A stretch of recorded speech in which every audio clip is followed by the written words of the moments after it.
હવે મિત્રો ધોરણ છઠ્ઠું विषय हिंदी पाठ छठो सुबह थोड़ी चर्चा करिए छे। पोलियो की बीमारी से बच्चे विकलांग हो जाते हैं। बच्चों को इस बीमारी से बचाने के लिए उन्हें पोलियो की दवा पिलाई जाती है। इस सच्ची घटना में पोलियो विकलांग बालिका रेशमा अपनी सूझबूझ और साहस से काम लेती है।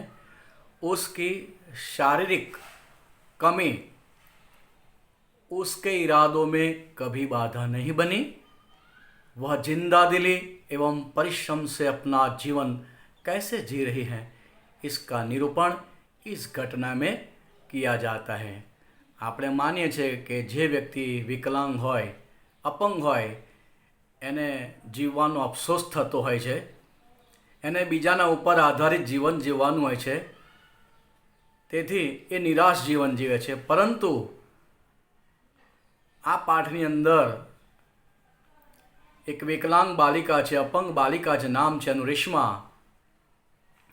એ પગથી અપંગ છે, પણ છતાં એની સૂઝબૂઝ, ધૈર્ય, સાહસ, હિંમતથી એ પોતાનું જીવન ખુશી ખુશી વ્યતીત કરે છે। એની આ ઘટનાનું અહીં વર્ણન કરે છે। सुबह सुबह रेशमा ने देखा कि घर के सभी लोग सफाई में व्यस्त हैं। कोई सामान जड़ रहा है तो कोई मकड़ी के जाले उतार रहा है। रेशमा ने सोचा जरूर आज कोई खास बात है। माँ, आज कोई खास बात है? सब इतनी सुबह उठकर घर की सफाई में जुटे हैं। रेशमा ने उत्सुकता से पूछा। हाँ बिटिया रानी, त्योहार के दिन है, भूल गई क्या? पहले से ही साफ सफाई हो जाए तो अच्छी तरह त्योहार का आनंद ले पाएँ। माँ ने प्यार से रेशमा के गाल को सहलाते हुए कहा। रेशमा જ્યારે જોવે ને ઘરમાં કે બધા જલ્દી જલ્દી વહેલા ઉઠી ગયા છે અને સફાઈમાં લાગી ગયા છે, એટલે એને તો થોડું આશ્ચર્ય થયું અને થયું કે આજનો દિવસ કોઈ ખાસ હશે। એટલે એની માએ એને કહ્યું કે હા, તહેવારના દિવસો હોય એટલે આપણે ઘરકામમાં સફાઈ કરવી જોઈએ, જેથી આપણે સુંદર રીતે આનંદથી આપણે તહેવારનો આનંદ ઉઠાવી શકીએ। ओह, मैं तो एकदम भुलक्कड़ हो गई हूँ। पर माँ, आपने मुझे तो कोई काम सौंपा ही नहीं, मैं क्या करूँ बताओ? परंतु ते तो मैंने कोई ज काम सौंपी नहीं। अच्छा चलो, पहले नहा धोकर तैयार हो जाओ, फिर बताऊँगी। बहुत से काम हैं, मैं भी आपकी मदद करना चाहती हूँ, माँ ने कहा। रेशमा ने रुआं से स्वर से कहा, मदद तो मैं ज़रूर लूँगी। मैंने तुम्हारे लिए कई काम रखे हैं, नहा धोकर नाश्ता कर लो, फिर बताऊँगी। कहते कहते माँ ने रेशमा को उसकी पहिए वाली कुर्सी पर बिठा दिया। रेशमा ने अपनी पहिए वाली कुर्सी को धीरे धीरे धकेला और अपने दैनिक कार्यों में लग गई। एनी माए कीधुं, एनी मम्मीए कीधुं, कशो वांधो नहीं, तने पण हूँ काम सौंपीश, तने पण मने काम सौंपવું છે। અને રેશમાએ કીધું, હું પણ તમને જરૂરથી મદદ કરીશ। અને એને પૈડાવાળી ખુરશીમાં એની મમ્મીએ એને બેસાડી દીધી। रेशमा जब 5 साल की थी तभी उसके दोनों पैर काम नहीं करते थे। उसे बहुत तेज बुखार हुआ और घुटनों से नीचे दोनों पाँव एकदम बेजान हो गए। बहुत इलाज करवाया पर रेशमा के पाँव में जान नहीं आई। उसे पोलियो हो गया था। रेशमा बहुत हिम्मत वाली लड़की थी। शुरू शुरू में उसे ज़रूर दूसरों की सहायता लेनी पड़ी, परंतु अब 11 साल की उम्र में वह अपने सारे काम स्वयं करती है। वह अपने परिवार पर अपने काम के लिए निर्भर नहीं रहना चाहती। જ્યારે રેશમા 5 વર્ષની હતી ત્યારે એને ખૂબ તાવ આવ્યો હતો અને ત્યાર પછી એને ઘણો બધો ઇલાજ કર્યો, એની દવા કરી, પરંતુ એ સફળ ન થતાં એના બંને પગ અપંગ થઈ ગયા, કામ કરતા બંધ થઈ ગયા। પરંતુ છતાંય એને શરૂઆતમાં એના પરિવારજનોની મદદ લીધી, પણ ત્યારબાદ 11 વર્ષની ઉંમર પછી એ પોતાના બધા જ કામ જાતે કરવા લાગી। એને પરિવારના સભ્યો પર નિર્ભર રહેવાની જરૂર પડી નહીં। परिवार के सभी सदस्य, पिताजी, छोटा भाई गोलू, दादाजी सभी उसे बहुत प्यार करते हैं। वह सबकी आंखों का तारा है। आंखों का तारा એટલે बहुत प्यारा होना। माँ ने रसोई घर में सारे बर्तन, डिब्बे, बोतलें नीचे उतार कर साफ कर दिए थे। उन्होंने रेशमा को आवाज़ दी, रेशु, अगर तुमने नाश्ता कर लिया हो तो काम में मेरा हाथ बटाओ। हाँ माँ, मैंने नाश्ता कर लिया। दूध का मेवे वाला दलिया बहुत अच्छा बना है। माँ, मैं हाथ धोकर अभी आती हूँ। रेशमा अपनी कुर्सी को धकेलते हुए रसोई घर में पहुंची। रेशमा को बर्तन डिब्बों पर लेबल लगा लगा कर पकड़ाती गई और माँ उन्हें व्यवस्थित ढंग से सजाती गई। रसोई घर फिर से चमचमाने लगा। એટલે જ્યારે આવી રીતે આપણે સફાઈ કામ કરીએ તો વાસણ અને ઘર ખૂબ ચકચકિત થઈ જાય છે। पिताजी दफ्तर चले गए। माँ को लड्डू बनाने के लिए कुछ जरूरी सामान चाहिए था। गोलू तो बहुत छोटा है। दादाजी बहुत बुजुर्ग है, अब सामान लाए कौन? माँ परेशान थी। रेशमा ने कहा, सामान मैं लाऊंगी, बस आप मुझे सामान की लिस्ट और एक थैला दे दीजिए। એટલે રેશમાએ સાંભળ્યું કે ભાઈ સામાન લાવવાનો છે, લાડુ બનાવવાના છે। ભાઈ તો ગોલુ તો નાનો હતો અને બા દાદા ખૂબ એમના ઉંમરલાયક હતા। પિતાજી દફતર ચલે ગए थे, એમને નોકરીમાં ગયા હતા। ठीक है, तुम ही ले आओ, लेकिन ध्यान से जाना, सारा सामान नुक्कड़ वाली दुकान से ही मिल जाएगा। थोड़ी देर बाद रेशमा सारा सामान लेकर लौटी।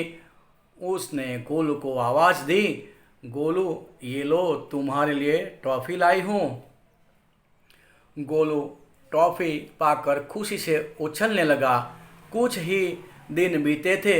एक दिन शाम को रेशमा का घर दियों से झिलमिल प्रकाश से झगमगाने लगा। पूरा मोहल्ला झगमगा रहा था। जहाँ रोशनी ही रोशनी थी, क्या ज़मीन क्या आसमान। दादी जी ने बताया कि दीपावली अंधेरे पर उजाले की जीत का त्यौहार है। बुराई पर अच्छाई और असत्य पर सत्य की सदा जीत होती है। दादी माए કહ્યું હતું કે દીપાવલીનો તહેવાર એ કેવો છે? અંધારામાંથી પ્રકાશ તરફ લઈ જવાનો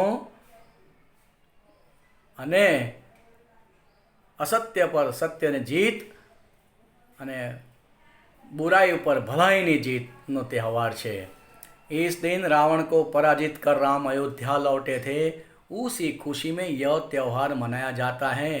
आ त्यौहार केम मनावे छे, उजववामां आवे छे दिवाळीनो કે આ વખતે આ દિવસે રાજા રામે રાવણને પરાજય કર્યો હતો અને પોતાની અયોધ્યા પાછા આવ્યા હતા। એની ખુશીમાં આ તહેવાર મનાવવામાં આવે છે। रेशमा और गोलू बड़े ध्यान से दादी जी की बातें सुन रहे थे। कुछ देर बाद सबने मिलकर पूजा की और प्रसाद खाया। गोलू अपने दोस्तों के साथ पटाखे छुड़ाने में मग्न हो गया। तल्लीन થઈ ગયો ફટાકડા ફોડવામાં। નાનો ખરો ને છોકરો। रेशमा अपने दादा दादी के साथ फुलझड़ियाँ जला रही थी। इतने में रेशमा ने क्या देखा कि गोलू ने जिस पटाखे को बूझा हुआ समझकर छोड़ दिया था, उसमें से चिंगारियाँ निकलने लगी थी। एने જોયું કે એના નાના ભાઈ ગોલુએ જે ફટાકડો હતો એવું લાગ્યું કે આ હવે નહીં ઓલવાઈ ગયો છે, તો એણે એ ફરીથી પાછો એની અંદર અગ્નિ પ્રગટવા લાગ્યો। અને અમે તમને કાયમ કહીએ જ છે કે દિવાળી દિવસે તમે જ્યારે પણ ફટાકડા ફોડો તો એક વખત સળગાયેલો ફટાકડો ફરી તમારે હાથમાં લેવાનો નહીં। ગમે ત્યારે એમાંથી આગ નીકળે, ગમે ત્યારે ફટાકડો ફૂટી જાય। તો એણે જોયું કે ફરીથી એ ફટાકડોમાં આગ લાગી છે।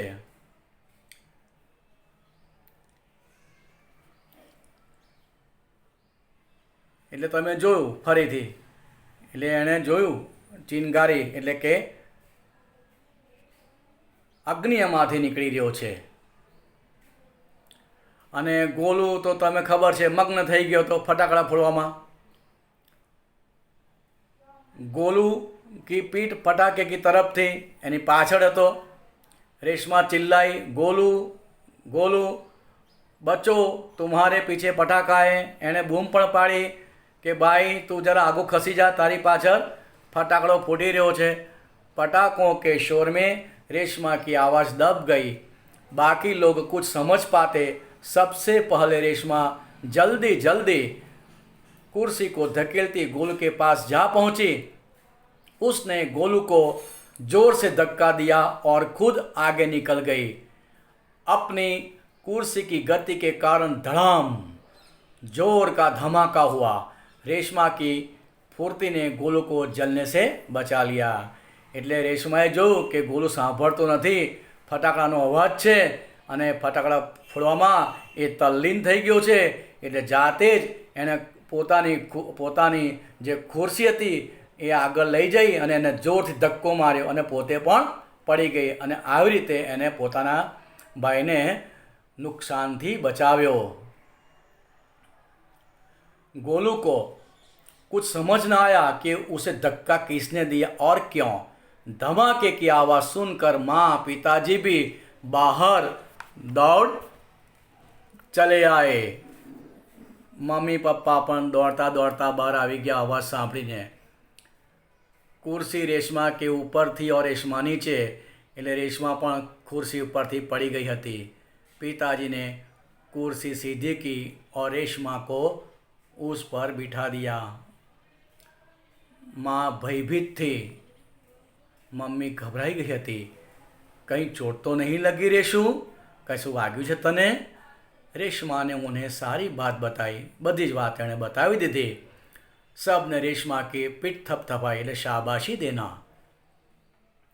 गोलू रेशमा के पास आकर नाटकीय ढंग से बोला, दीदी आज तो आपने मेरी जान बचा ली. आपका यह धमाकेदार धक्का मुझे हमेशा याद रहेगा. सभी लोग खेल खेलकर हंस पड़े. रेशमा की शारीरिक कमी उसके इरादों के में कभी बाधा नहीं बनी. वह आज भी उतनी ही जिंदा दिली और परिश्रम से अपना जीवन जी रही हैं. उसकी हर सुबह नई सुबह है.